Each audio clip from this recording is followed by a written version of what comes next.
So tonight we're going to start off with the introduction to grant management. And of course, this session tonight will strictly only be on grant management. Last year, we tried to do some basics and foundation and on the grants, and it ran for a little over 2.5 hours. And so it's too long. And so we want to kind of go through kind of that introduction to grant management. We also want to give you some key criteria to be thinking about as you write your grants, because ultimately the writing of the grants are very, very, very, very important in regards to interrupt. Yep. But your PowerPoint is not set up correctly, and we can only see part of the slide. There. Thank you. Okay. Okay. Thank you. So the other thing is we'll go through a couple sample projects that we've seen both at the district grant and global grant basis. And then I'm going to turn it over to Brian Finley, who's going to go through kind of the technical issues and the qualification areas and what we're looking for in the district grants. And then Bill Hellier will take over and do the global grants. You will find that most of the conversations, you'll see some repetitiveness to it. It's done on purpose. Okay. First things we want to make sure we put out of the way. Most of these messages are relative to district grants, primarily because district grants are actually managed and administered at the district level. Global grants are actually administered still at the RI level. So we support you in applying for those global grants, but you need to make sure that they qualify for RI approval. We only get to say that we are willing to dedicate or allocate some district designated funds for it, and that if there's monies available. But we don't actually have the choice on the approval process as much as we do relative to district grants. So some of the things that we want to make very clear to people is that just because you wrote the grant really quickly and got it in first, it does not mean that district grants are approved on a first come, first served basis. Having said that, the success factor of grants that are put in earlier are more successful than grants that come in later, because quite often we will run out of capacity to pay for district grants. So the sooner you get your grant in, the sooner that we can get our 80% spend, and then we can actually start applying for the grant block funding from RI, and then allocate those dollars to your clubs. We have limited dollars, and we want to maximize that impact within the district. So there's a bit of a lens that goes with these applications. We definitely want to make sure that whatever dollars we're giving out are going to maximize the impact, both at the club level, at the community level, and within the district. If we have given district grants out for global, internationally based projects, but the fact is these district grants are designed to be community-based projects. So they will be given priority over any types of internationally or globally based projects. The fact is that the smaller global projects do work very nicely under the district grant process, and there may be monies available for that, but it will depend on the year. Some year we have very few applications that are supplied to us, and then sometimes we have to chase and get people to put in applications to make sure we get up to our spending plan, which we'll talk about in a little bit later. Priority will be given to clubs. If there is a pecking order, if you're one of those clubs that have made foundation a priority and you've given to the annual program fund share over the last 3 years, you will receive a priority over an equal component. For a club that hasn't actually given dollars to the annual program fund share. The only way these funds are able to be accepted and be able to be given out is through the generous donations of Rotarians within District 5040. We also want to make sure that you write your applications so that you actually talk a bit about how the project is going to be managed and how it's going to be done. We want to see projects with high participation and high engagement. We know that within the district, the engagement factor is very extremely important for the successful running of any club. And we also want to make sure that they have high visibility and media coverage within your own community, because ultimately we want to see some PR and public image out there, and we want to make sure these have high impact. Now, it doesn't mean that every district grant is going to be given to only these types of projects, but the fact is if there's limited dollars and we're trying to deal with those types of grant applications that have a limited, we want to make sure they're maximizing the impact within the district. So these are some of the qualifying criteria that are being analyzed and looked at when we actually have more grants than we have money. All district grant applications should respond to a community need and at least one of the 7 areas of focus. Now, it's not a requirement for a district grant to qualify, But the fact is we're trying to make sure that it's consistent through our district grant process, to our global grant process, to our action plans within the district. We're actually asking clubs to collaborate with each other within the area or within the district to increase the potential impact of both district grants and global grants. We're finding that the clubs that actually partner up with each other have way more success on getting the global grants approved. And we also believe they're more impactful if you think about the fact that the size of projects can increase because of the fact that you're collaborating with other clubs within the district. The district has to submit a spending plan that accounts for at least 80% of the district designated funds before we can even receive any dollar from RI. The sooner those applications are in, and that's why we put a target date of June the 30th, the sooner we can have access to our block funding. If we don't get the 80% of those funds being in a spending plan, we cannot get our RI allotment until that has actually been covered off. So if clubs wait until July or August, sometimes we won't see any money coming from RI until September or October. We've seen it as late as November or December. And that delays all these grant applications and our ability to get those done as soon as possible. All district grant applications must address sustainability and provide some type of a measurement. It's not that easy sometimes with some of the smaller programs. But you know what? We need to understand what we're trying to accomplish at the end of the day. If we're doing a school breakfast program as an example, there are a number of kids who take advantage of that program, and we know it makes a difference. So we're just looking for some idea that you're watching for the measurable results, the cause and effect of that. If you're one of those that have put in multi-year or multi-district grants for the same project, these may get rejected because the key word in this application process is sustainability. This means that you cannot come back and ask for the same dollars for the same project and program over and over again. Having said that, there are some projects that are phased, and we appreciate that the phasing may have to be done over multiple years, but we're not here to design a project whereby you can actually start to reuse dollars over and over again. And we've seen this happen with a number of projects within the district where it used to be under scholarships and bursaries is a good example, which we no longer allow. But we've also seen this happen with senior teas or with specific funding for specific programs that you'll find within your club's district things.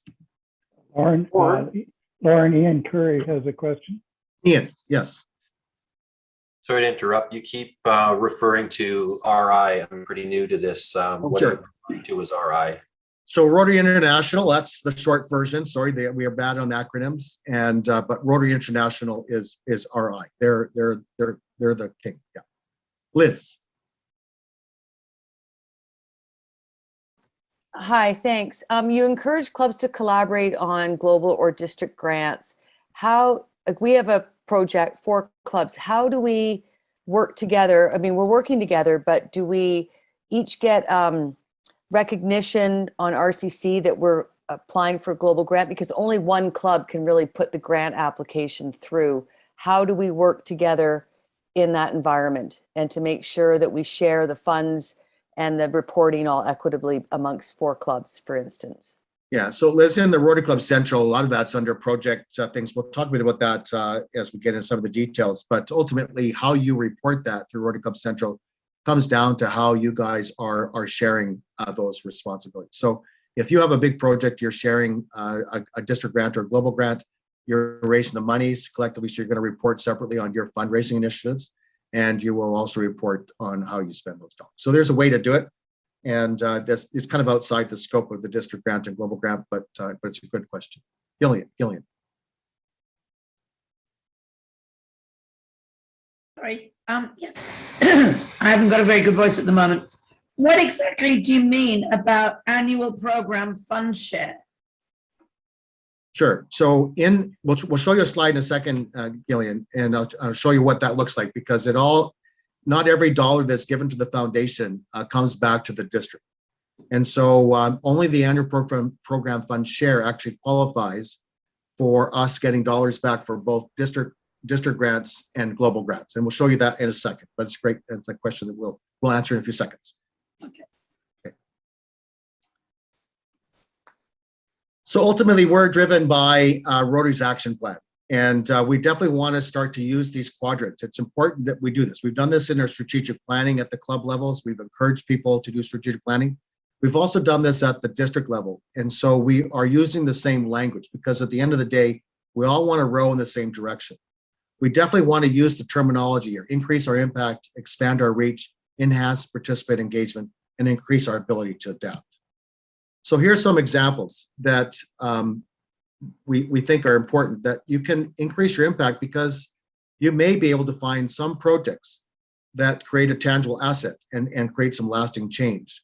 And so we'll show you a couple of projects in a slide deck here pretty soon on what we're talking about.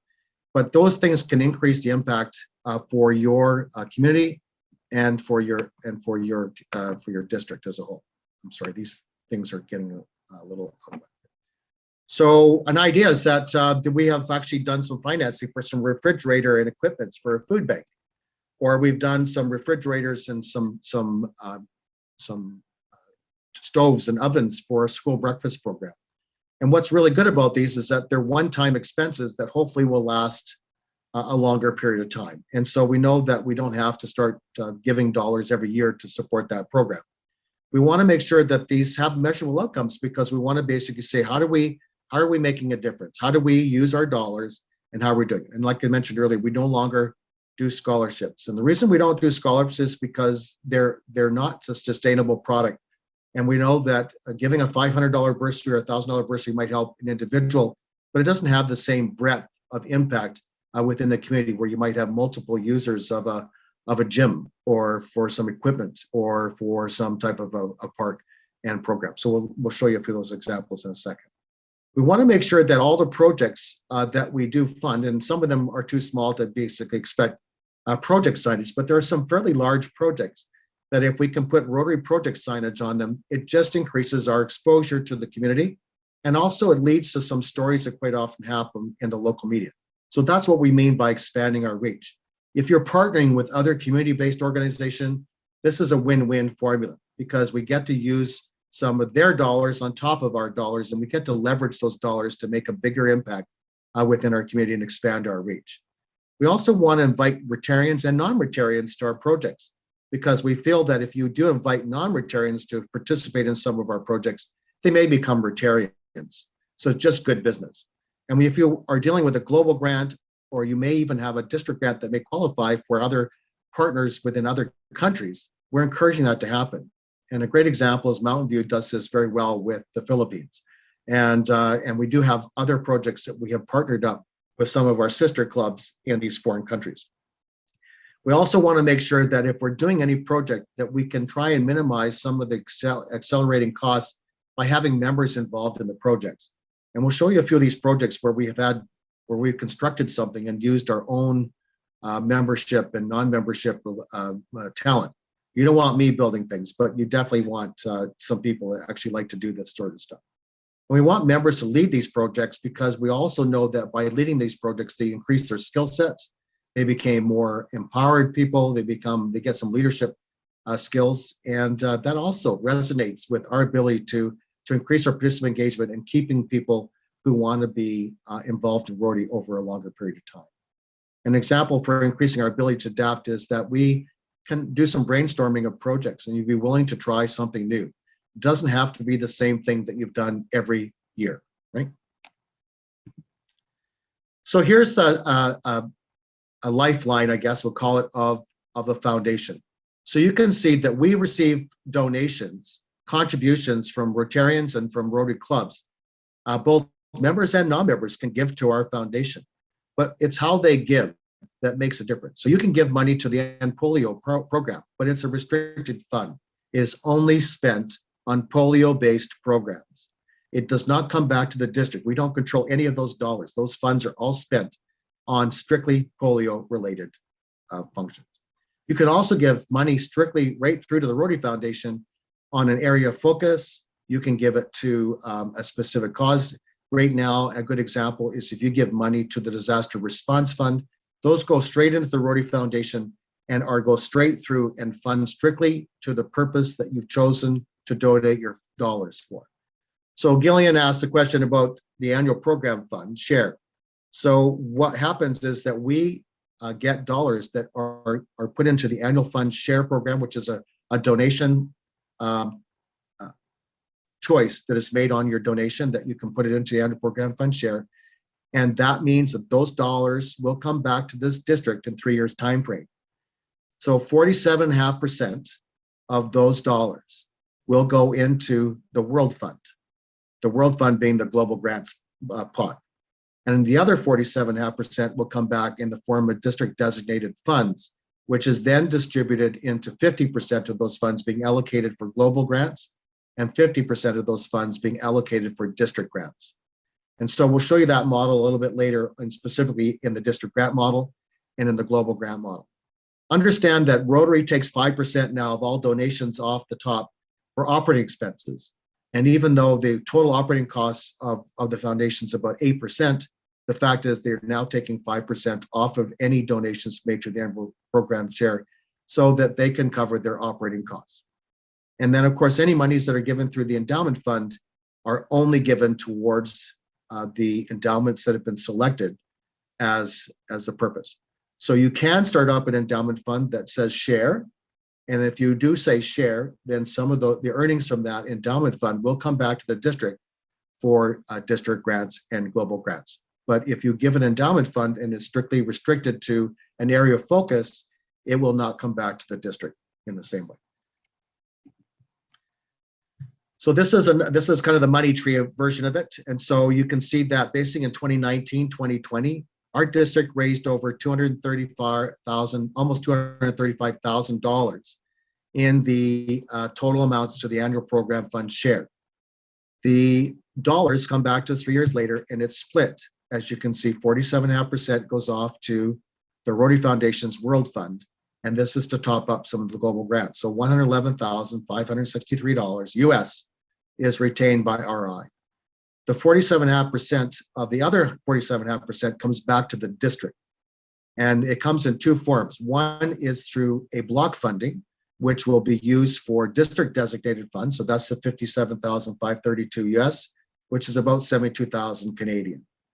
And the other 57,532 or the 72,000 Canadian is kept by Rotary and is used for us to top up and to have you apply for these global grants.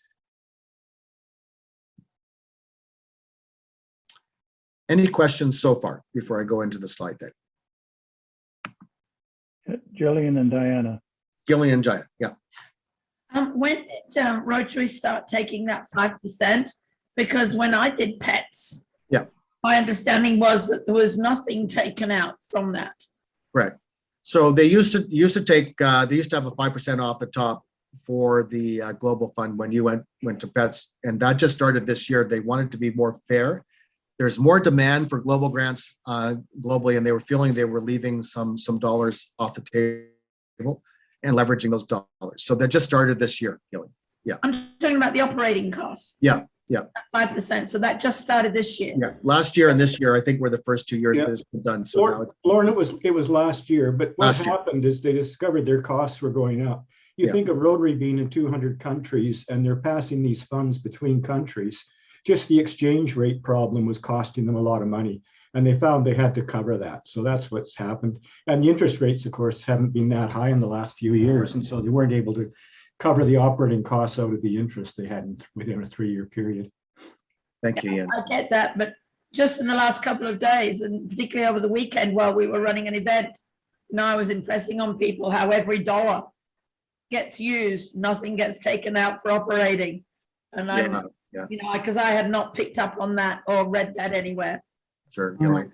And the other thing, remember, Gillian, each of these are leveraged funds. So remember that the dollars that are donated, that the clubs have to come up with some matching dollars, and even so with RI. So the dollars that are getting committed are definitely more than what is getting donated, but there is an administration cost.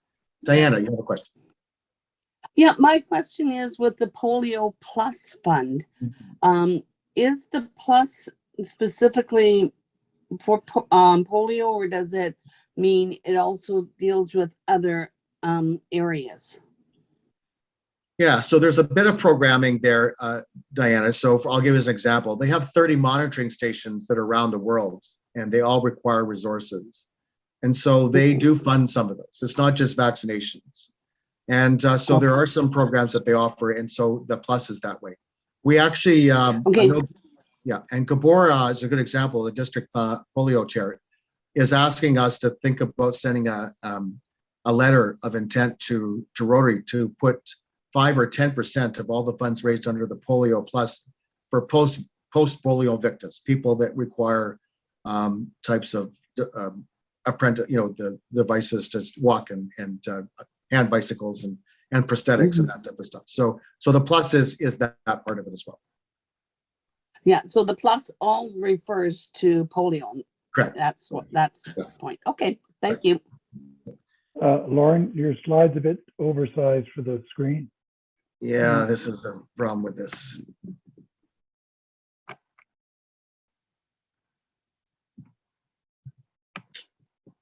That better? That's better. Okay, thank you. Trying to fit these in the screens and pass this so positive. So we received a number of pictures, and one of the things that, oh, Tanya, do you have a question? Not really a question, but I do want to just quickly clarify the plus. Sorry, I always thought polio plus also meant like other required vaccines for certain areas. So they, if they're going to really issue, they add that and that sort of. Is that not what I was always under that impression that it was, it included, that it was the things that you've said, but it also, there was other vaccine opportunities that they picked up well. No, I don't think so, Tanya. Can I answer that, Lauren? Yeah, yes, sure, that's correct, Tanya. The plus means it's more than just polio vaccines. Gotcha. It could be wheelchairs, it could be measles, Right. It could be other things in the community to help support the polio campaign and the health and the general health in the community that we are working in on the polio eradication program. And Tanya, I know that there are some polio-derived cases from the vaccine, and they quite often deal with the people who unfortunately get polio from the vaccine as well. So those are not the wild polio vaccine, right? So that's kind of what also happens as well. Anyways, let me go through a couple grants. Historically speaking, we've been very good at asking for some demonstration of how the dollars were spent. We've asked for people to do pictures of their projects and to probably try and showcase what they were trying to do and how they ended up doing it. And this is quite needed documentation for our district and our global grants. So here's an example in Terrace where they have a walkway or walking paths that were put into place. And so this has got high visibility, it's got high use, it's been adapted so that it's wheelchair accessible. And so it's made a big difference within the community.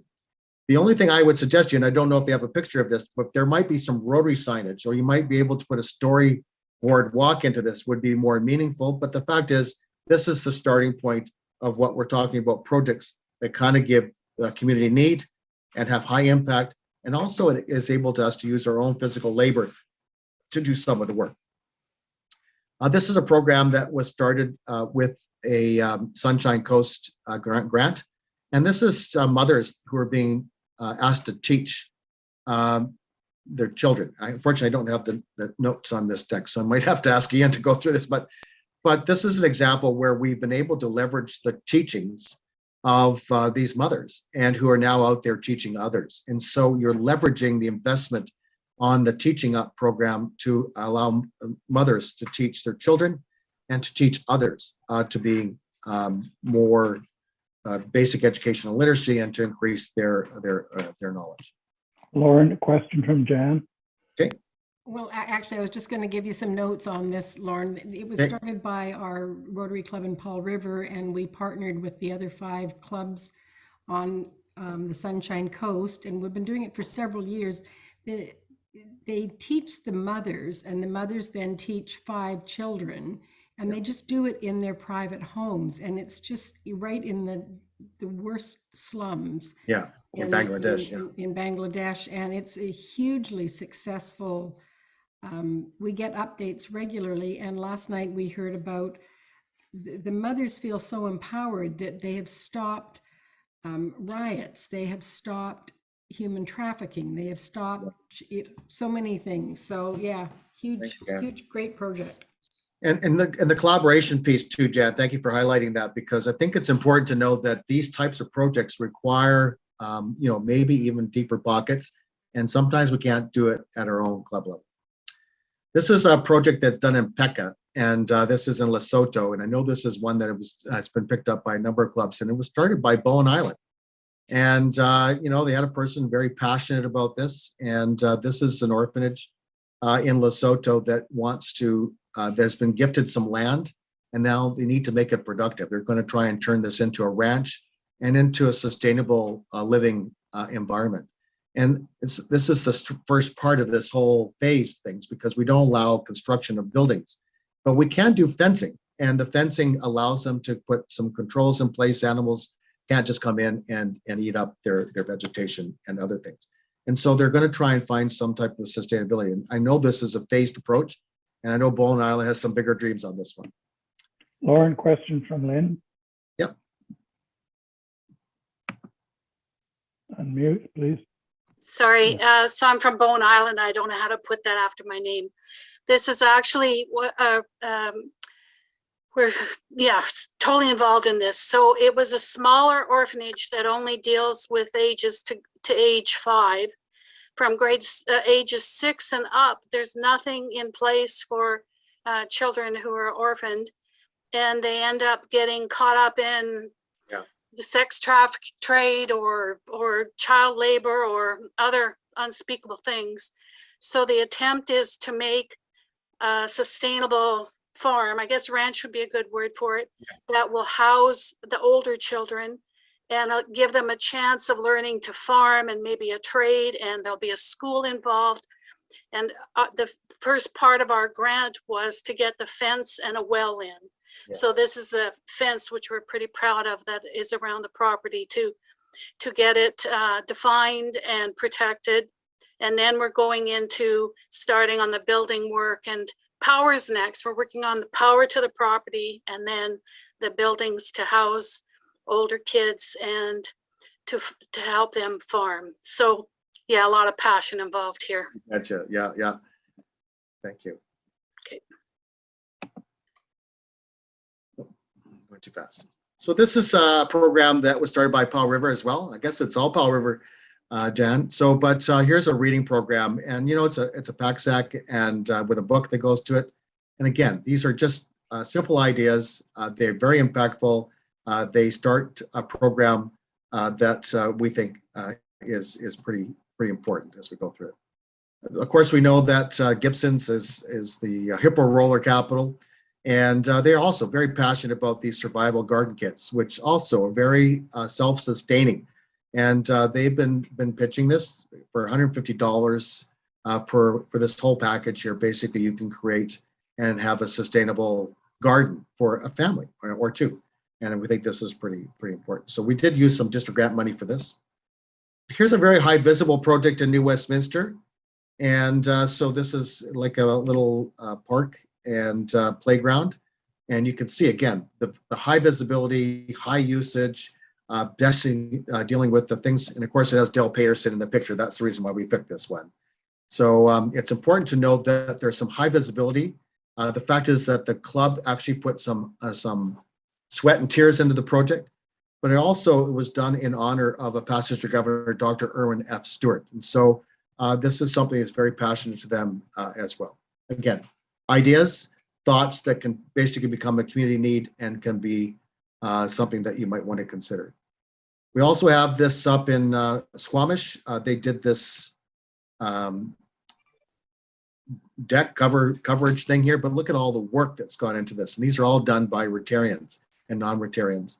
High visibility, lots of engagement, lots of things. And look at the legacy that's been left here, the Brody Pavilion.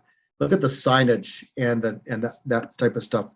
And there's the outcome. And now this is used year round, because this has actually got some winter usages and also some summer usage as well. So here's Peter on the ground here dealing with a fellow. And maybe Peter, maybe I'll get you to talk a bit about this project, because it started off as a very small ask and became almost leveraged into, and I got a couple pictures to show how it's grown up over time. But this is in Uganda. Yeah, sure. This is Uganda. It's a tree planting project, and the club is in Kampala, Uganda, and this is farmland that they can't use for farming anymore, so they planted trees on it. Wonderful. And the Show fellow in the me. picture here was a guy who came over on a group study exchange, and I know I got to meet him personally and hosted one of the group study exchange people, and so he left a very long-term legacy because ultimately their demands are high. So Yep, I'm still connected with him, John pretty cool. Peggy. Yeah. Yeah, he's a good guy.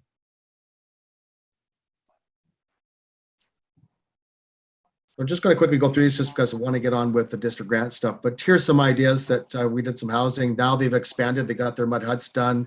There is some expansion going on because they were able to start to use the initial dollars, make a few dollars. And on top of that, now they've got some sustainability and they're now starting to build buildings and have kind of a market almost because it was in a rural part of Uganda. We also have done girls' schools, helping girls stay in school, and the hygiene. This is the WASH programs, and I know there's a couple people on here that are looking for WASH programs as we proceed forward. This is becoming very, very topical, especially in our Powering Girls philosophies that we have this year and starting to go through next year. But even taking the example of sanitary enviropads and that type of thing, and that training and education that goes along, the sanitary conditions within the washrooms, and the fact that that is keeping kids in school. These are all really, really important things to think about. And these are just some of the stories that we think need to be shared because we think at the end of the day, we can even do more.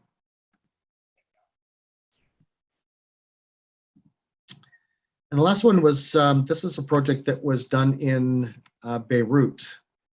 And so you can imagine a hospital that was destroyed basically, and how it was damaged, and now they have these maternal health care units that are now being done. And you know, we live in a very blessed country, and we have to keep reminding ourselves not every country has this capacity or this equipment. And here's a great example of how a global grant was used to make a difference.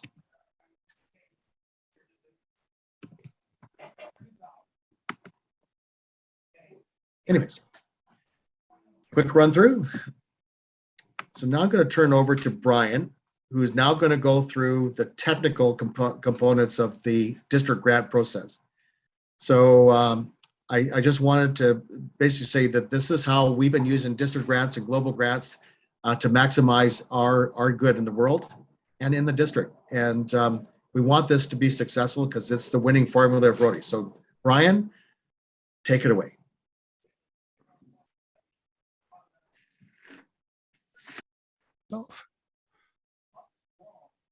Thank you much for your introductory session. Many of you probably know me from my past experience in the district as the polio chair, and used to hound you regularly for money and donations to polio. I'm on the other side of the fence now. Hopefully I'll be able to give you some funds and some money back to help you with your community and international projects. So I'm going to go fairly quickly through a lot of this material. Some of you have been through it before and just want to refresh your memory. There have been a few changes, but I am going to cover how to qualify your club. Clubs have to be qualified to apply for both district and global grants, and the qualification process is the same. So during the next year, 2022-23, if you are interested in either a global grant or a district grant, you must get your club and members qualified to be able to do that. So following that, I'm going to talk generally about district grants and how we can support your projects, what kind of projects we like to see. A bit of technical work on how to actually apply for a district grant, how to use the grants module on the district website. And finally, just a bit of summary on the timelines and what you have to do. To help keep it moving, I'd like to hold the questions until the end, unless you're so confused and upset that you're not getting anything out of it. You're completely, and then we'll take questions. But otherwise, I'd like to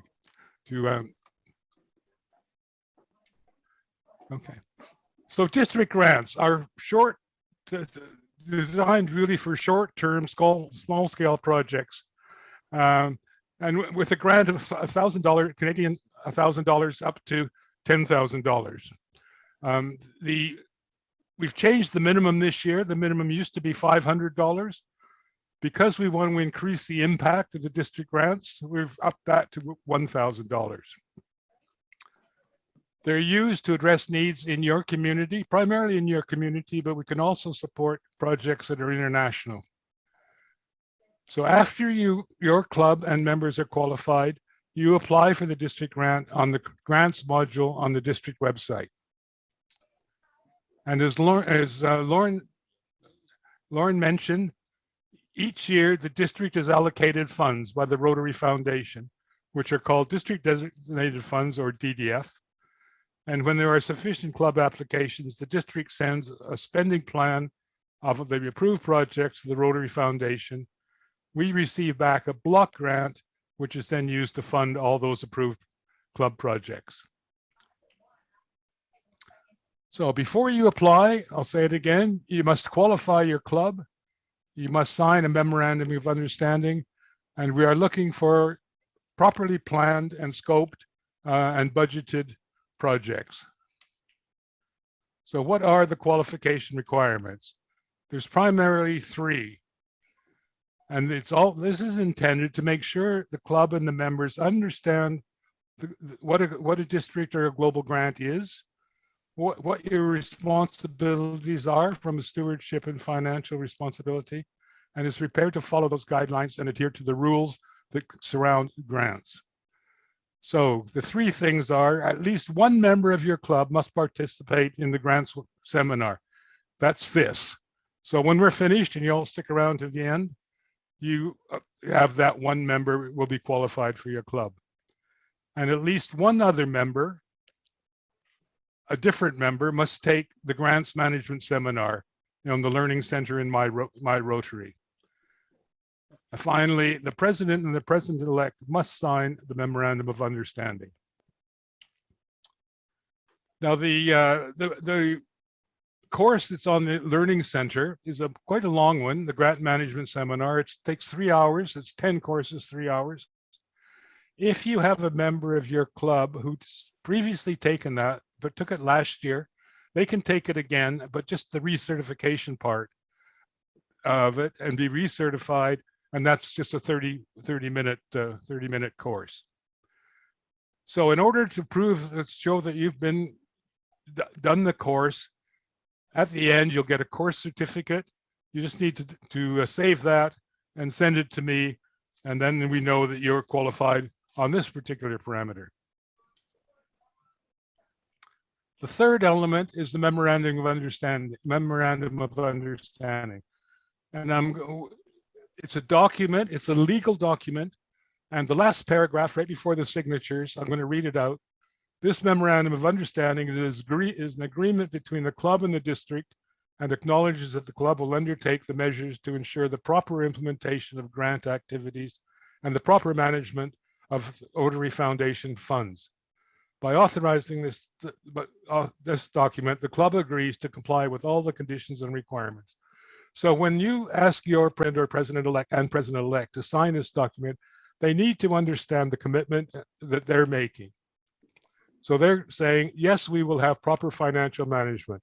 We will track the funds and keep all the copies of all the documentation. We will provide accurate and timely reporting. We will ensure that there's no conflict of interest in the management of this, and we'll have a succession plan in case somebody can no longer work on the project. And the district grants committee may randomly audit one or more clubs during the course of the year, just to make sure that these things are being handled properly. So on the district website, we maintain a record of the qualified clubs. So as these things happen, those 3 conditions are met, we record them. And when all 3 are met, the club is now qualified. So you can, I don't know if you can see very well on this list, 100 Mile House signed the MOU but didn't train any members, so they're not qualified. Bowen Island had 3 trained members, memorandum of understanding, so they are qualified. Now the important thing is that until you're qualified, no one can go in and request or update or enter a grant. So only qualified members will have access to the grants module on the district website. And the members who are qualified, i.e. take this particular course, and the members who take the online e-learning course will be qualified up until the end of June 2023. And you can start taking these courses and get the memorandum of understanding submitted to me immediately. You don't have to wait until the 1st of July. The place to look and the place to start is one of these 2 documents, depending on what you're going to do. They are on the district website. They provide all the information you know how to get started, either applying for a district grant or applying for a global grant. So if you have a few questions, rather than calling me or anybody else on the grants committee, just have a look at this document, because I'm sure you'll be able to get your answers. Here's another chart of the same thing that Lauren put up. And basically it says 3 years ago, we donated from this district $285,000. 3 years later, now in 22, 23, we get about a quarter of that money back to allocate to district grants. So this year, my pot of money for district grants is $57,000 US, or about $72,000 Canadian. So the thing to remember is that it's all based on US funds. So that if the exchange rate changes, that Canadian dollar fund might change a little bit. So depending on what happens at the end of the year, when we finally get our money, it might be slightly different than that 72,000, but it will be close. So how do we spend, how are we going to use that $72,000?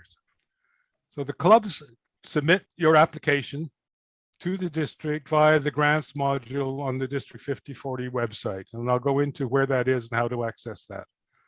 When we get enough applications and fund requests to reach 80% of that $72,000, we can put them all together, put together what's called the spending plan, submit that off to the Rotary Foundation at Rotary International Headquarters. They will look at it and approve it. Usually, I don't think we've had any problems as long as in the past. And then they send us the money. So once we get that money, then we can give that to the clubs. The difference between global grants and district grants is that district grants, we look after it at the district level. So it's all our decisions on how we allocate that money. So we've got a little bit more flexibility, and we're a bit more flexible than probably the global grant process. Over the last sort of 10 years, typically the available funds for district grants is between US $50,000 to $70,000 per year. So we're still in that ballpark. And about a quarter to a third of our clubs have applied and received the grants. And the average grant was about $3,000 to $4,000 US dollars. Brian, Diana might have an urgent question. Yes, Diana. Well, it's not an urgent question, but it's just the clarity to people, because what we've always said is the money that we put into the annual fund goes away, and 3 years later we get it back in terms of grants. Yeah. So no, we don't get all of it. We don't get all of it back. Yeah, no, I'm now understanding that, but so where does the other 2/3 go?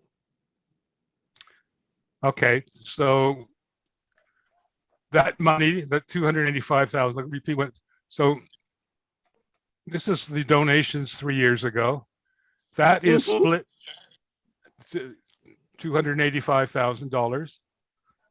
That the Rotary Foundation splits that into two, and half of it goes into what's called the World Fund, and it sits at headquarters, and it is used to fund global grant applications. Okay. Okay, so the other half gets sent down to us at the district in the form of district designated funds. So we get about 50%, just under 50% comes back to us. And the district has decided when we get that money, we're going to split it into two pots, one for district grants and one for global grants. So there is a formula. Okay. So when clubs want to do a global grant, they come to the district to say, we want to do a project for $40,000 US. We have raised $5,000. And then the district could say, well, okay, we'll match that for you. And we'll make that 10,000. And then when you go to apply for your global grant at the Rotary Foundation in Rotary headquarters, they say, well, we've got this much of our own money. The district has put in this much, and then they give some more money out of the World Fund. Okay, I understand what you're saying, but if 57,000 goes to this district, right? And 57,000 goes to the global grant, that's 120. Is there another 57,000 that goes to the district global grant? Yes, there is. Yeah, so this is the part that just, so 180. This is a part that I can use for district grants. Yeah, and Brian, no, I understand that.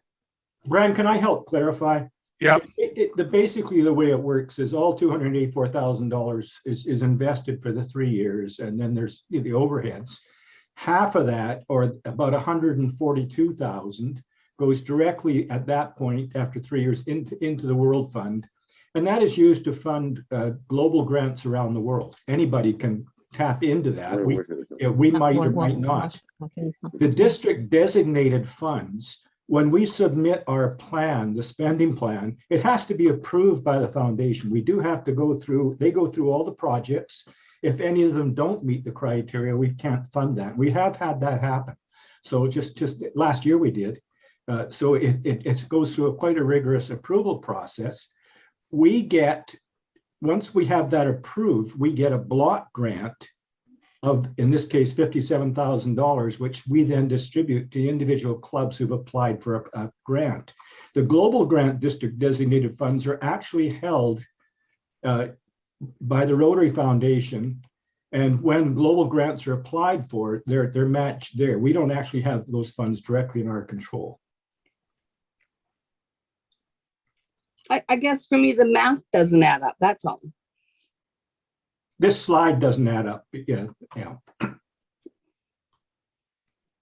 Diana, in terms, if you send a certain amount of money, that's annual fund share. If annual fund shares 200,000, okay, we might have given more money to the foundation, but it went for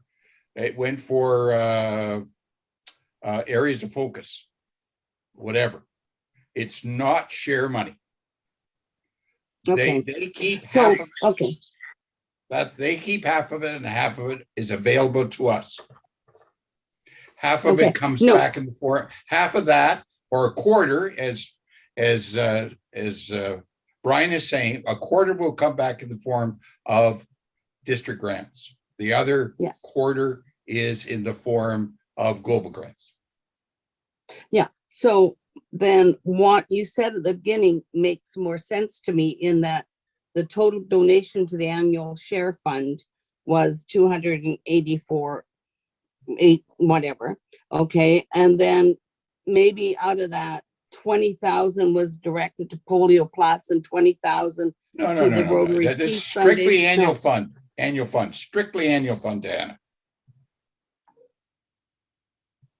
I don't know where they got this Okay. figure, 284 if he's 70.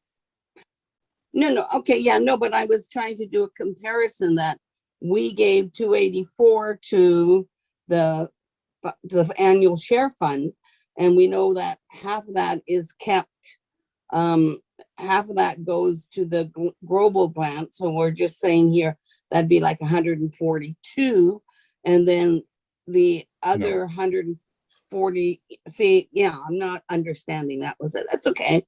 I'm probably just not a mathematic genius. No, your math is right, Diana. It's not accurate because the annual fund share in 2019, 2020 was not 284, 870.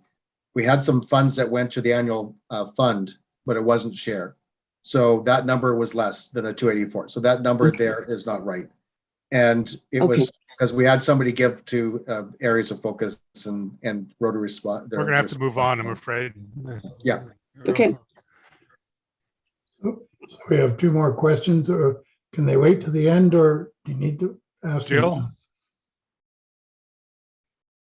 now? Yeah, I'm just very confused about that, along with Diana, because it seems as though a quarter of it comes back to us to use for district grants, a quarter of it comes back to us to use for global grants, and yet we're saying that we want to focus on district grants, and only global grants will be smaller projects. So I'm really confused. I don't think that's the intention, that we're focusing on. In the district grants, we would focus more on the money going to our communities rather than going to international.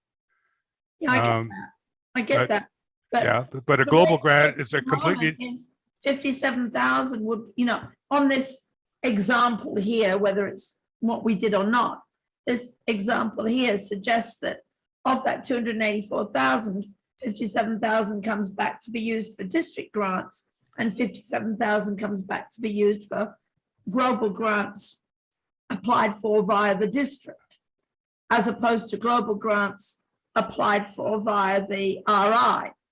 I'm just confused about this because with Liz Scott. Well, I think when we get to the global grant session after I finish, it'll clarify how that works. Okay. If you're working on global grants. Okay. Okay. Just a quick summary of what happened last year. 14 clubs received a district grant. Varies in size from $500 to $10,000. And if you look down through this list, you'll see there's the projects, there's a variety of projects. There's 14 different clubs out of the 49 clubs we had. And we used all our money last year that's available. So we hope we can do that again this year. So just a summary, the district grants, they're used for club projects, local and international humanitarian and service projects. They meet the goals of the Rotary Foundation, and they have to be approved by the District Foundation Committee. As opposed to global grants, you can use district grants for new construction, for building a new home or a building of some sort, which you can't use for, you can't do with a global grant.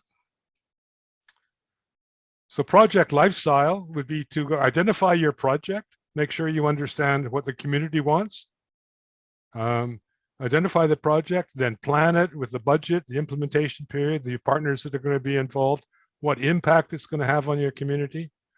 Then you're ready to apply for the district grant. That goes through the process. And if it's approved, you'll receive the funding and you can begin the project. During the course of the project, make sure you update the information and keeping all the documents on the website and retained. Finally, you complete the final report when the project's all finished, and then you move on to the next one. So as Lauren said at the beginning, successful grant projects are put in place to meet community needs. They're sustainable, involve a partner, have an implementation plan, and you look after your funds properly. And this is any project. This is not just a project that is applying for grants, but you need a committee to run the project with roles and implementation plan. Please engage members. Don't just have one or two people on your club running a project. Establish the budget, have a control, have contingency plans in place, and making sure all the documents are kept so you can refer back to them, and if you get audited, you can display them.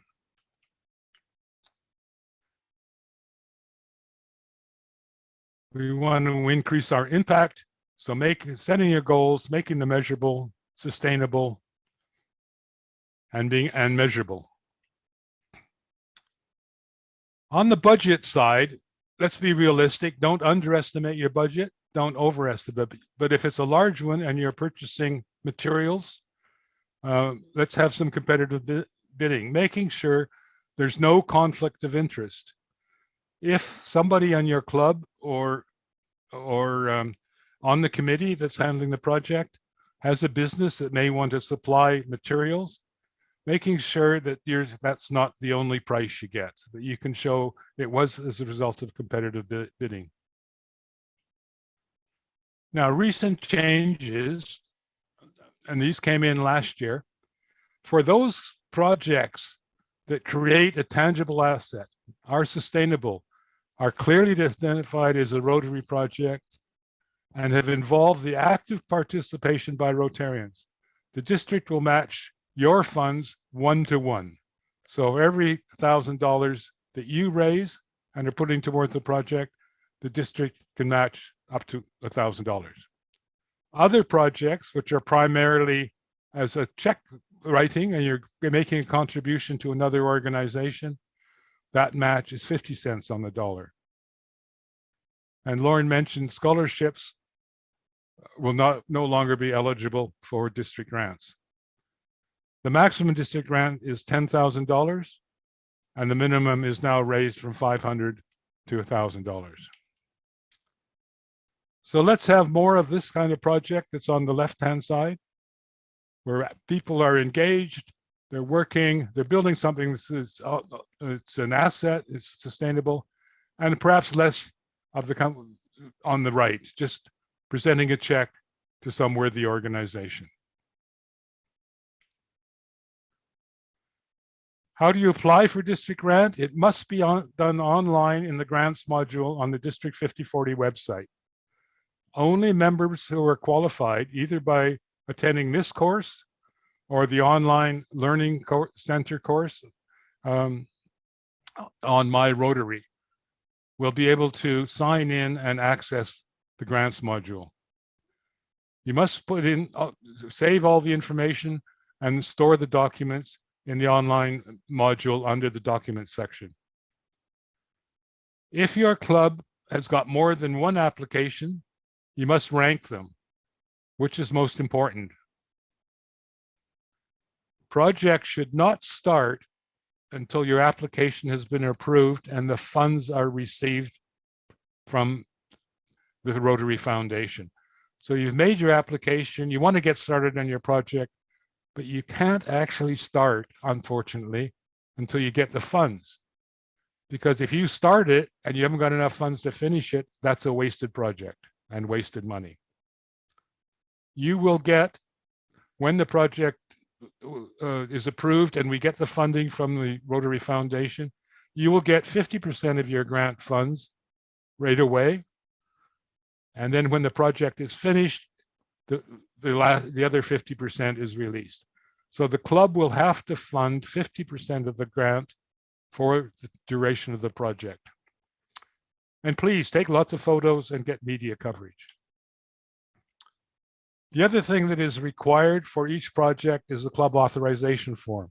So for every application you put in, your president has to sign to say that that's authorized. And these are the people who are going to be and take responsibility for the project. This is to make sure that applications that are coming from a club are known in the club and have been approved probably by the board in the club. So to quickly go through now the technical side of this, a little bit of how do you start a district grant? First of all, you go to the District 5040 website and you log in. And I assume everybody's got a login and a password for the district website. If you don't, talk to your secretary or somebody within your club to get that information. Hey, Brian, is that you there? It is, yes. You recognize me, did you? That was when I was in India a couple of years ago. So you log and then you go to you log in and then you click on the member site, the member area. This will get you to this screen. Up on the top towards the left-hand side, it says grants. So you click on grants. And then for the first time around, you need to just click on submit a grant request. And this is just gets you going. So you don't have to enter very much information at this point in time. You just have to enter the project name and a brief description, the location about where it's going to happen, and the total budget. Then the district grants committee, myself, will look at this and say, yeah, this looks okay so far. And I will send you a message back saying, yep, go ahead and enter more information and fill out the details. So then you can come back to the district website, go into the grants module, and you can open up the your own district grant applications, and you can start filling in the detail. More description about the project, your community assessment, how it's going to impact the community that the project is in, the sustainability aspect of that, what's going to happen when the project's finished, who's going to look after it if it's a physical project, any other organizations that are involved, and the implementation plan. And then you can put in the budget. And we want the budget to be realistic, but we want everything included. All the expenses you're going to have and all the income. What's your source of income? Is it cash donations from the club? Is it donations from other organizations? You do not include donations in kind, even though there might be a monetary value in that. It's not, we're just measuring cash and funds now, not donations in kind.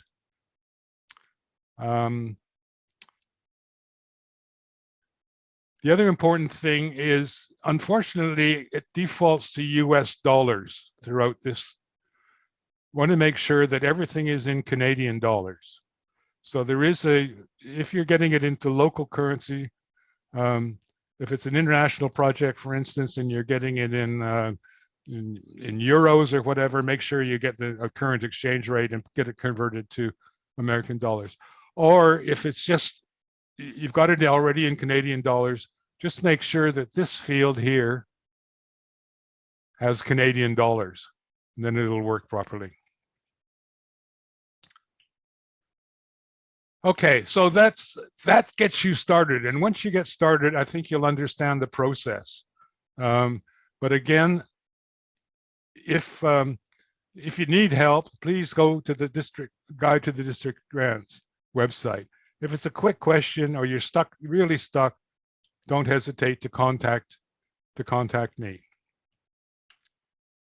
There's also a very useful training video on how to use on the website, and how to it's done by Club Runner, how to actually use the grants module. Towards the end of the process, after your application is in, it gets reviewed by the district grants committee. And we're looking at a whole number of things to see if it meets all the qualification criteria. And these things are, they're not all required, but this is some of the things, they're subjective, some of them, but does it meet the grant guidelines? And is the project description clear? Is everything explained properly? Do you have a committee that's overseeing the project? What does the budget look like? Okay. Does the president and the board support this project? Those are the kind of things that we're looking for to make sure that you've got all these things covered. There are things that you can't use district grants for. You can't use them, as Lauren said, for supporting the one organization or activity year after year after year. Because if they become dependent on your funding, and you don't get, and one doesn't get approved, or there's no funds available, what are they going to do then? Okay. You can't use it just to put the money in the bank. You can't purchase lands or building. You can't use it for fundraising. The fundraising comes before to get you to the cash that you're going to put into the project.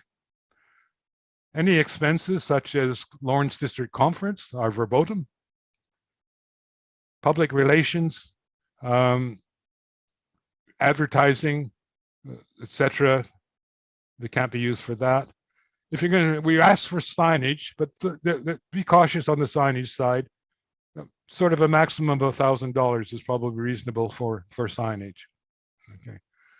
You cannot use it for RILA or youth exchange purposes, and you definitely can't use it for scholarships anymore. We look at them in the order in the order that we receive them, but as Lauren said, getting them in early does not guarantee receiving a grant or guarantee you're going to get priority. We look at once we get to the 80% of the funds available, we look at all the grants and allocate the resources to those. But as some of the considerations are, has your club contributed to the annual fund in the past 3 years? Do you have an outstanding project that you've not finished and not filed the final report? We ask for you to finish those outstanding projects before you apply for a new one. Okay. Did you receive a grant last year? Well, perhaps it's somebody else's turn this year. Again, if we've reached capacity on our funding ability. Here's the timeline we're working to. Right now, we're going through the training and getting people qualified. You can start, once you're qualified, you can start immediately applying for district grants. Get your memorandum of understanding in. Some clubs have already submitted it.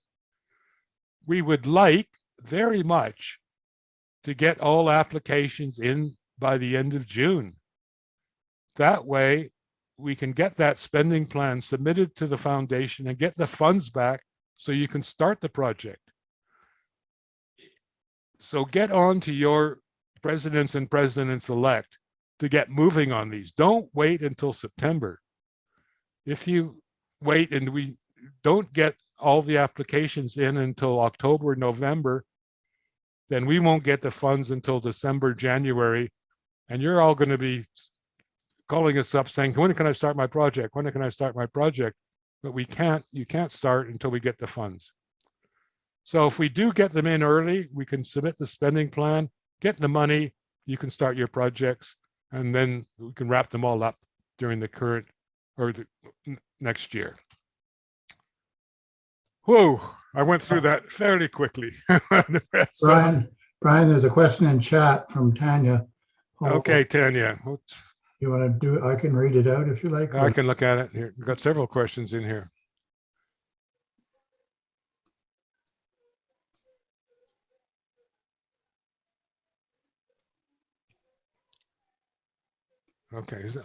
Okay, Lauren, you give me the new number. I was given the other number. Yeah, I was wrong. I went and looked at the report, so. So it's now 2:34. I'll update that for Saturday. The 57 number is the right number. It's the right math. It's just unfortunately we got a typo. What, the It's the 234, is that wrong? The Did you put in 284, the 284 is the wrong number that you had. It was 234. Yeah. Oh, 234.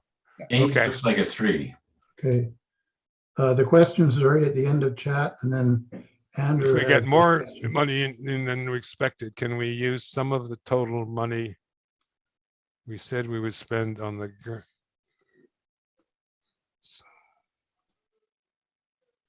Sorry, Tanya, I don't quite understand the question. Okay, no worries, sorry. So our grant, like, so we said that the project was gonna be $5,000. Yeah. And we have $1,500 is grant money. But we've had like a very positive response from the community and received a lot more money than we expected for our materials. So technically we won't be spending 5,000. So I'm wondering if we have a cushion in there, because I still want to receive the 1,500. But so I'm wondering if we can use some of the 5,000 total on the grand opening, or if we can also use it for adding something else to the project that wasn't in our original plan.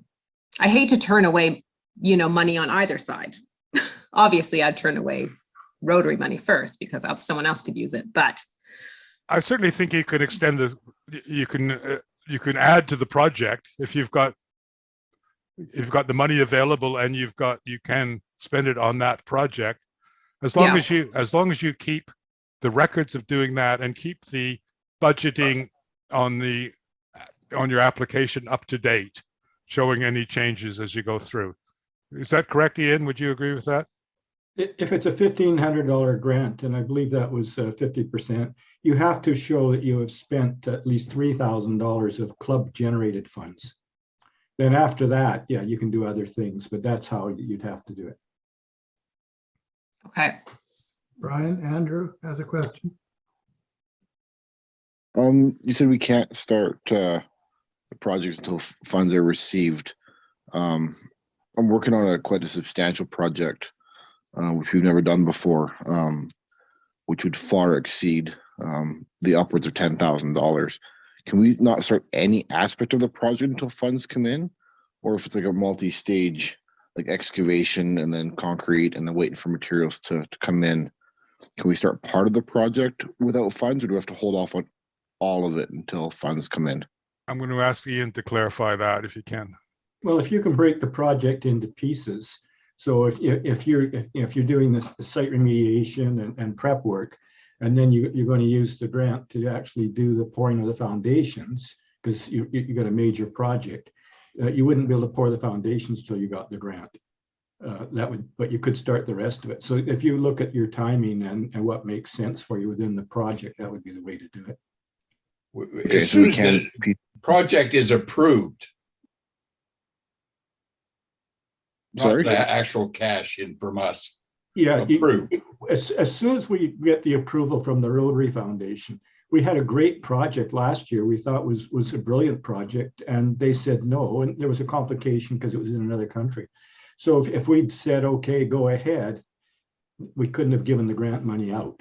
So we do err on the side of caution in terms of, once we receive the go ahead from the Rotary Foundation, we might not have received the funds, but at that point, yes, you could move ahead. Brian, the bottom. Okay, so I don't have to have the 50% in hand. I just need to have the district approval to receive funds, and then I can start like at least the first stage of the project.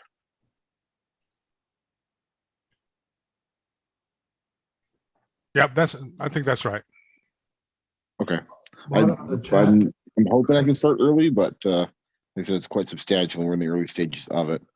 So, it probably won't be an issue. I just don't want to jump the gun if enough money comes if your project is depending on grant funds being available, if that's what it won't be the sole you don't want to take the chance of getting halfway through the project and then not having the funding to complete it. Yeah, well, upwards of $10,000 is if I get granted all 10,000, that would cover 5% of the project. So not totally dependent on, but 10 grand's 10 grand, right? If you, as Ian say, if you break it up so that the project that you're asking for the funding is part of the overall project, then you could go ahead with the other, as far as I'm concerned. Yeah. Sure. Okay. It's like a sub project within your big project. It's doing one part of it. It's a playground. So like there's excavation, then there's concrete, and then there's the rubber footing, and then there's the equipment itself. Okay, so just maybe one part of one of the pieces of equipment, for instance. Sure. Okay. Okay. Bunch of Brian. questions in Brian, chat lining up. Brian, can you please stop sharing your screen so we can see the faces of our people? Of course, yes. Thank you. Brian, there's 3 or 4 questions in chat.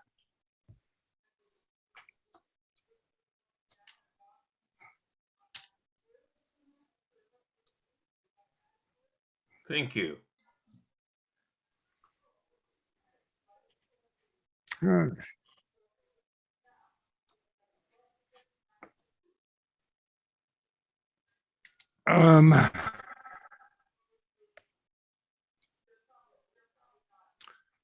Where are we? There's a question from Neil Mort. Then there are other questions following.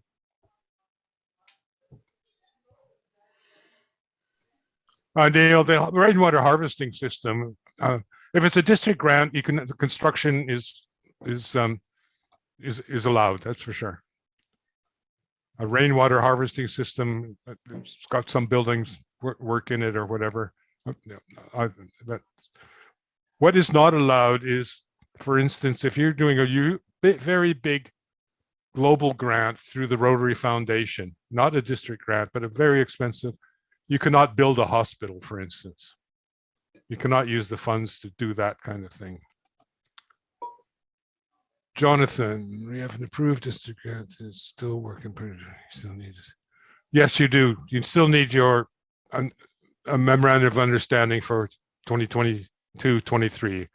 You have Okay, to. thanks. There has to be a new one every year. Okay, good. I got that. Thank you. Okay. The grant be used to purchase a vehicle, which is the main. No. Yeah, you can use it. You can buy vehicles. Oh, can you? Sure. For a district grant? Yep. Okay. I didn't think you could, but yep, that's. Okay. You got to make sure that somebody's going to look after it.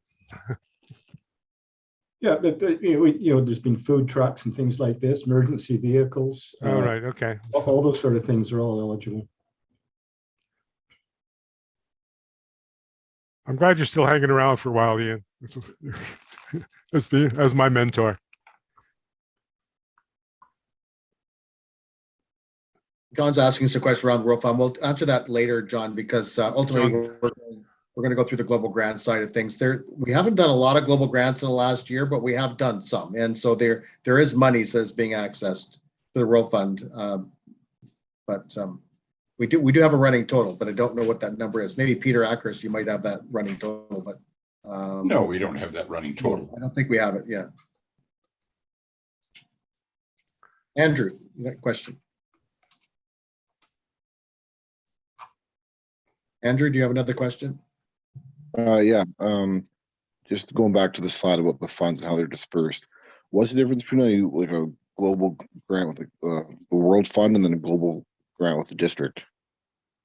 It just sounds like they're all the same global grant. The answer is coming up in the next section. The answer's coming up. So we're going to do the global grant side now. So Bill Hellier is going to start that, and there'll be some questions that will come out of that as well. So let's get on with Bill's presentation then. So thank you, Brian, and stuff like that. So appreciate the feedback.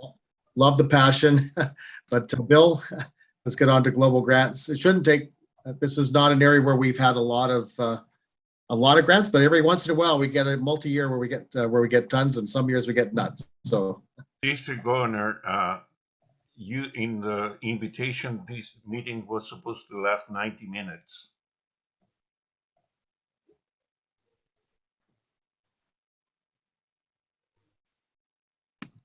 Bill? I'm having some difficulty here. Somehow the bar that's usually at the bottom has gone to the top, and so I'm having trouble finding out how to hit slideshow. Just grab on that bar and pull it down, Bill. Thank you.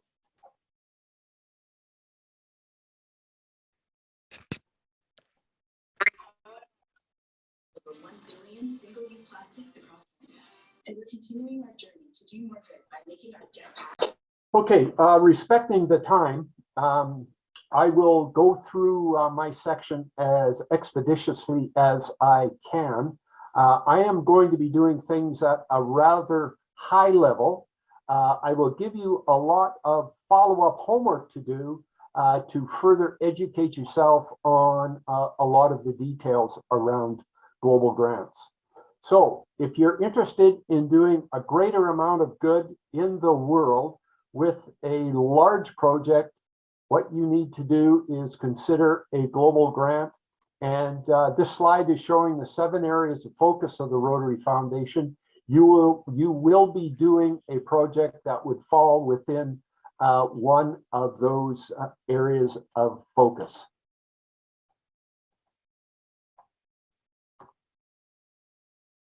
Now, the thing I am going to be doing is to touch on a number of topics. And I've got that first one there is because if there's one thing I hear from our district governor, it is to drive the message home over and over is if we want to have a greater amount of money to use for either district or global grants, then we need to get a greater amount of money going into the annual share fund. So District Governor Lorne, I've done my bit to remind everyone to do just that. So specific though to global grants, I'm going to be speaking about some of the fundamentals of global grants, what I call the guiding principles and the basic fundamentals of a global grant. Administration. I need to speak about the administration of global grants because there are some significant differences between how global grants are administered and how district grants are administered. Funding. We're going to talk a little bit about how you can generate the funds and using the matching capabilities both at a district and a Rotary International, Rotary Foundation level to achieve a greater amount of funds to do a larger project. Resources. I am going to point you in the direction of some documents and information that will help you understand the process and what it is that you would have to do if you were to pursue a global grant.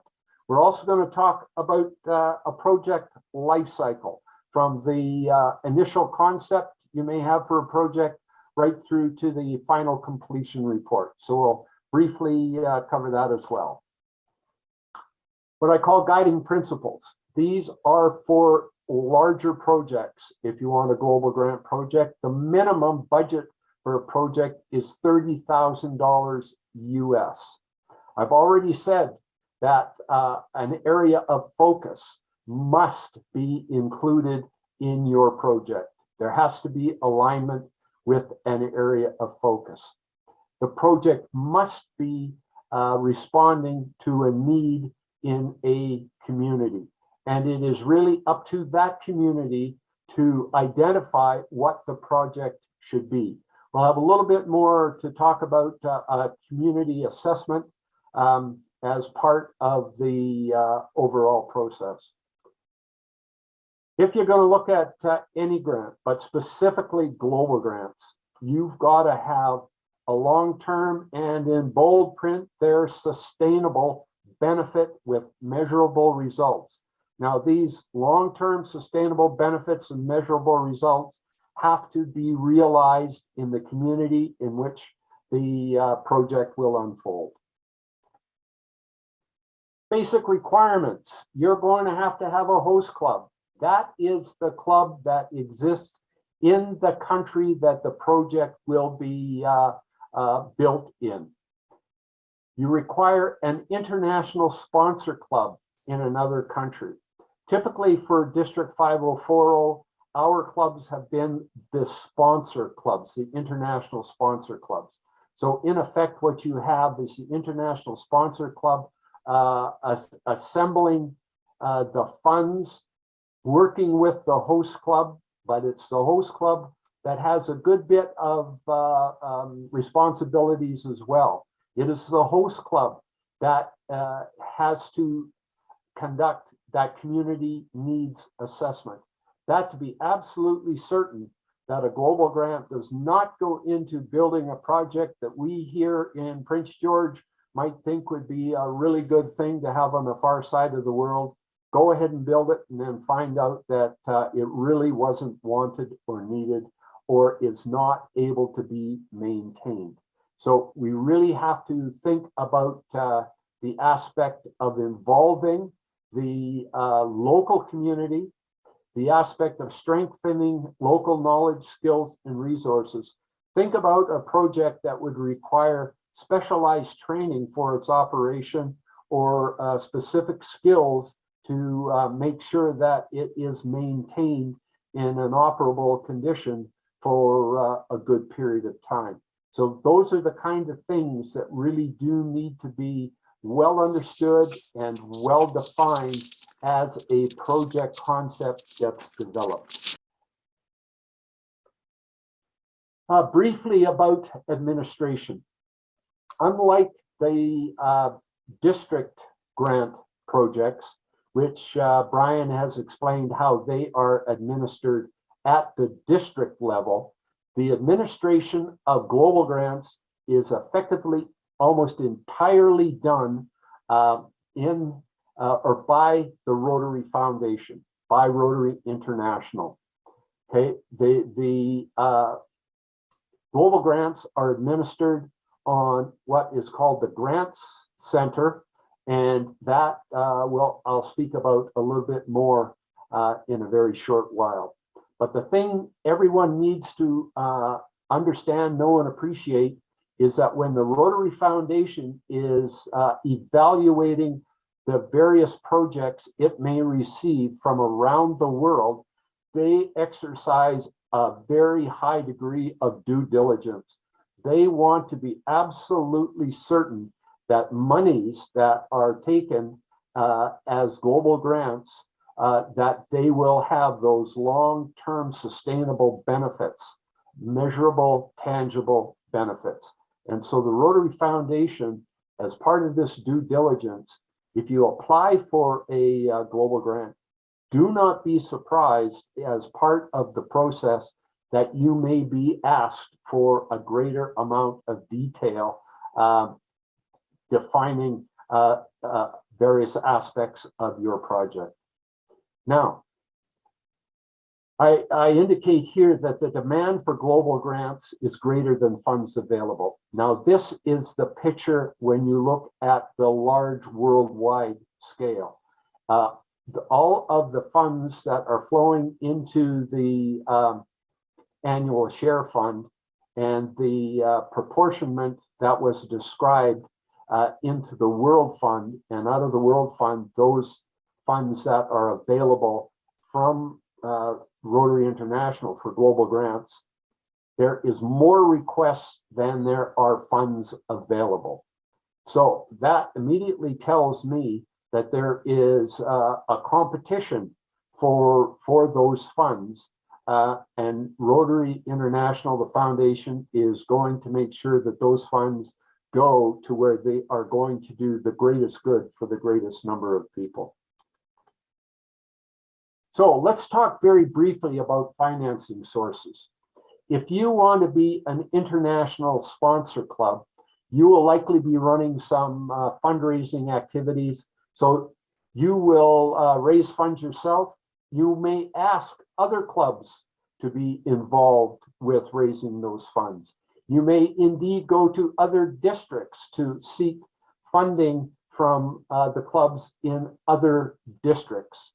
So you'll be raising funds at a club and district level. It was explained that the district has access to global funds that are, in my way of thinking, almost misnamed as district designated funds. In fact, the district designated funds for global grants, those funds never actually flow into District 5040. What they do is they are retained in the World Fund. If a 5040 initiated project or involved project gets approved, and just say for argument's sake that it is approved to the level of $20,000 from the World Fund, those funds actually go to the host club, because it's the host club in the country where a project will be built that will be administering the implementation of the project.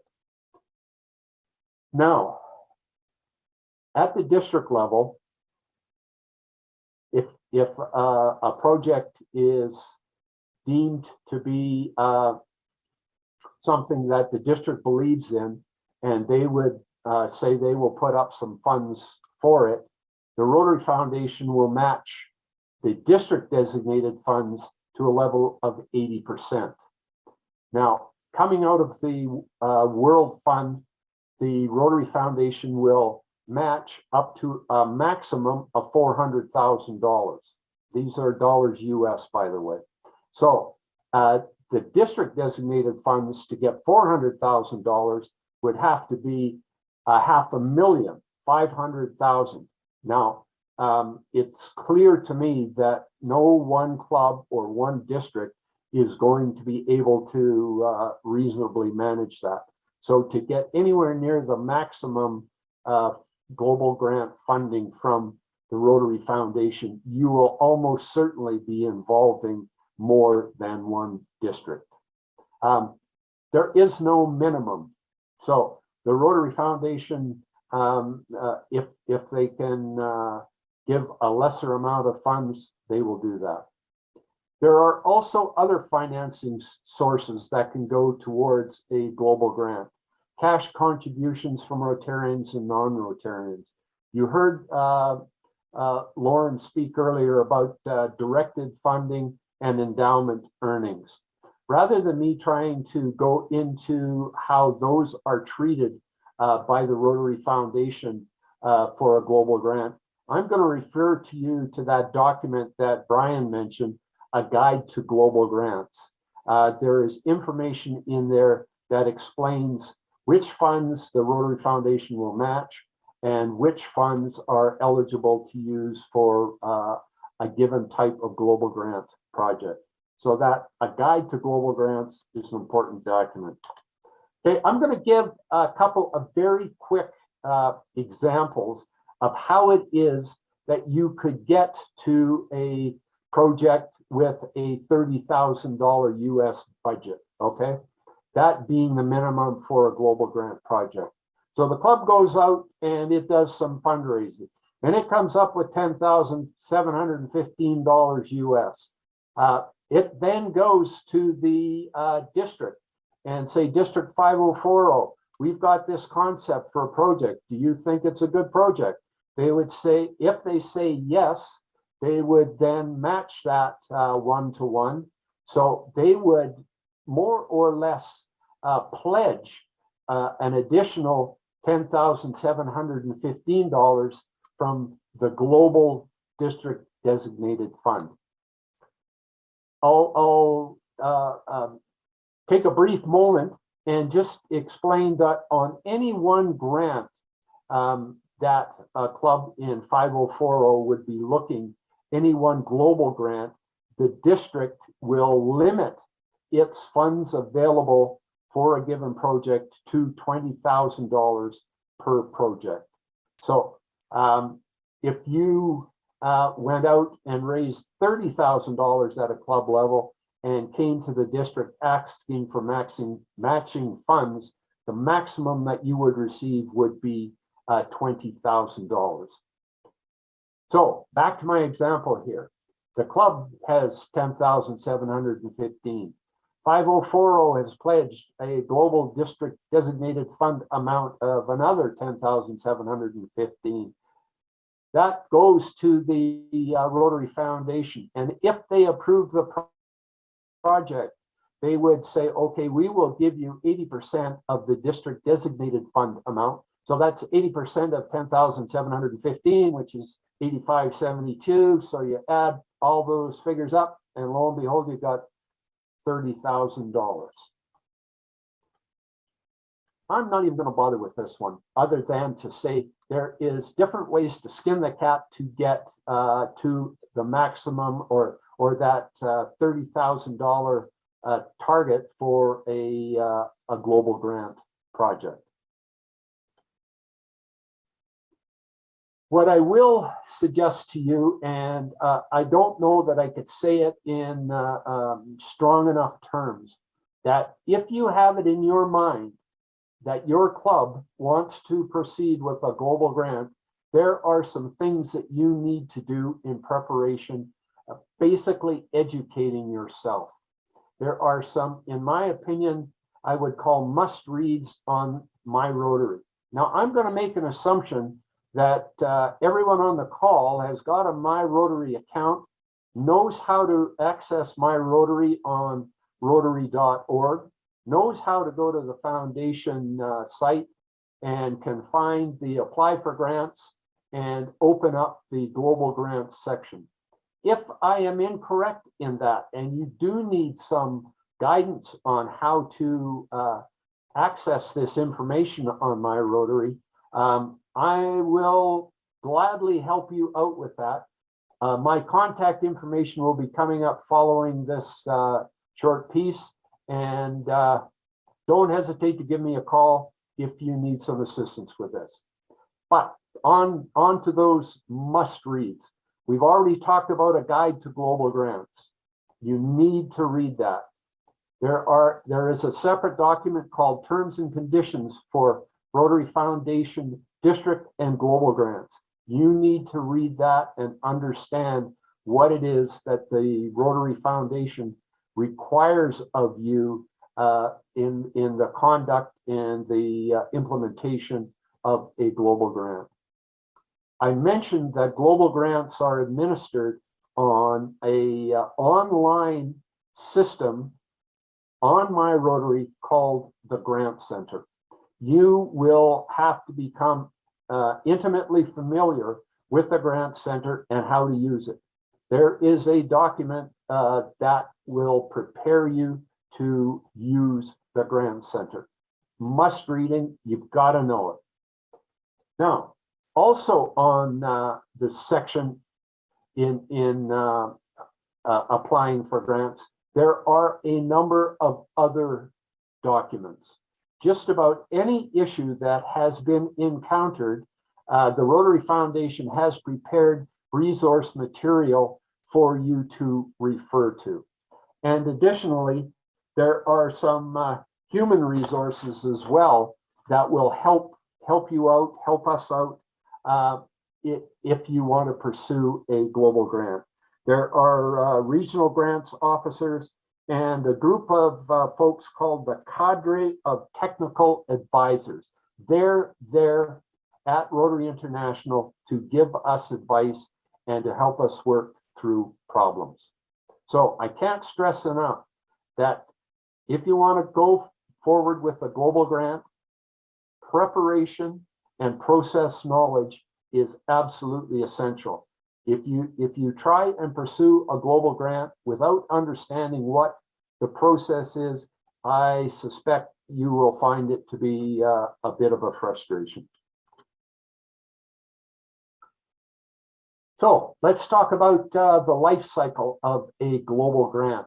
And again, this whole process will be on My Rotary Grant Center online on rotary.org. Now, we've already talked about if you want to apply for either a district grant or a global grant, you're going to have to get your club qualified. Brian has thoroughly gone through that. I'm not going to talk about it anymore. Now, if you want to begin a project, you're going to have the concept of the project developed in detail. As I mentioned, you will have to have the host country or club, pardon me, do a community needs assessment. You will have to do a definition of the scope of the project. You will have to have your budget put together, and it would be advisable, no, beyond advisable, a requirement for purposes of transparency when it comes to funds in, funds out, that you would have to have appropriate bank accounts so that everything could be properly reviewed and audited. So you've got to develop all the details of your project basically before you even begin the approval process. That step under authorization. To me, this means no surprises. No surprises to your club president, your club board. If you want to pursue a global grant project, make sure your club board is aware of it.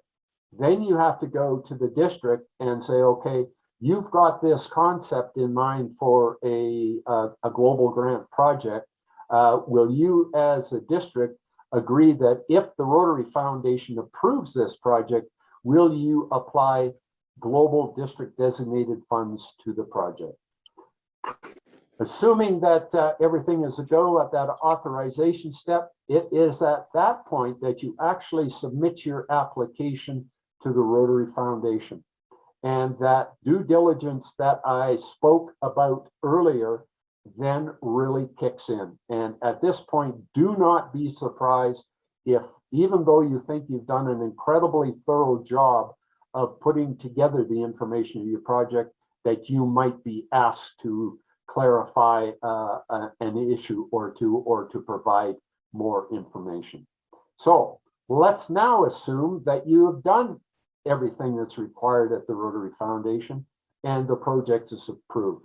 Now, those funds would then be issued not to the international sponsor club, but to the host sponsor club, because that is where the project will actually unfold and be managed. At that point, you would be in the implementation phase, monitoring progress, evaluating as the project comes online, evaluating the benefits that were to have resulted from the implementation of the project. And I should say, as a project is implemented, there will be a requirement for annual progress reports to be filed with Rotary International, the Rotary Foundation. And of course, at the completion of a project, there will be a requirement for a completion report as well. And once the project satisfies everything that the foundation needs to hear from you, you have a completed project, and you can sit back and be satisfied that you know you have been doing a good amount of improvement in the lives of people around the world. One thing I should have mentioned with respect to this life cycle, Brian covered in some good detail the timeline. With global grants, there effectively is no timeline. As your project is developed to an appropriate level, you can apply for a global grant at any time. There is no specific deadline set within the Rotary year for applications. Bill, we have a lot of questions stacking up. If well, I'm gonna just let them back up for about another 2 minutes because I've got 2 slides left and then we can address them, if that works, please. So I just wanted to draw attention to a number of projects, 3 projects that the clubs in 5040 have in progress at this point in time. So it is something that it is being taken advantage of. It's allowing larger projects to unfold, and benefits are accruing to people around the world. And the next project, well, that's just up to you, ladies and gentlemen. Here are those contact information for Lauren, Ian, Brian, and myself. If you do need to get a hold of us, there you have it. And I'll stop sharing here. So if I just read out the questions quickly and then you can respond. So Liz Croggins has asked, so if we have a global grant idea, we pitch it to District 5040 before applying for the global grant? It would have to be reviewed by District 5040 to get assurance that District 5040 will willingly apply its portion of global grant funds to the project. The district has to be aware and approve the project fundamentally before it actually goes to the Rotary Foundation for RI approval. Question from Yvonne Anderson. If 2 clubs in District 5040 each come up with $10,000 for one global project, would the district match with $20,000? My quick answer is yes. Yes, because 2 clubs collaborating and working together, and honestly, that is something that is highly, highly, highly encouraged. So if clubs working together were able to put together 20,000 on a bona fide, really good project, the district would match that 20,000. We just won't go any more than 20,000 right now. Correct. Yeah. Thank you.